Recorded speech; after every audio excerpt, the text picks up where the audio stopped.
The center's main mission is to rehabilitate any animal that comes through the door, so that's what we really focus on. We have a vet that, donates a lot of time helping us with surgeries and things we can't do here, but we also do a lot of education. The education, has certainly expanded over the years.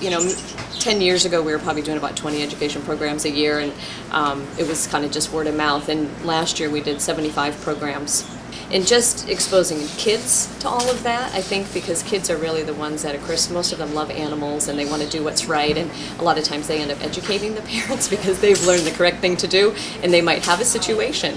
We had a boy actually last year who saw our program in the York schools, and him and his dad stopped to move a turtle, and his dad wanted to put it back in the water. And Kevin said, "No, Dad, Karen from Center for Wildlife said it has to go in the direction it's walking." And the dad said, "Oh, I never knew that." Our main goal is to be able to get these animals back out into their natural habitats and return them back out there. Really our greatest need, especially in the summer, just because there's such a high volume of animals coming through here, is financial support. I mean, some people are great at donating items from the wish list, which is on our website, and those are always helpful because otherwise we're at the store, purchasing the items we need.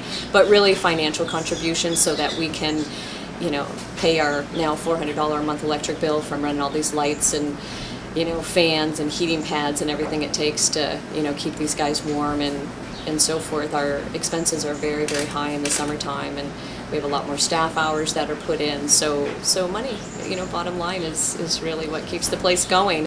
Turtles are great, and we love to do education with them. We just hope that we're sending the right message to kids that they shouldn't be pets. And sometimes we wonder if, because we're standing up there with, these cute turtles and everything, if we're encouraging kids to want to have them as pets, or if they really listen and don't get them. It's that we don't know, but we try really hard to tell them that they're not an animal that should be our pet, and they certainly should be in the wild. And every animal counts, and if they didn't come here, where would they go? They would just sit out there, or people would keep them, and they wouldn't have a chance. So we feel it's really important to give them all that second chance at life.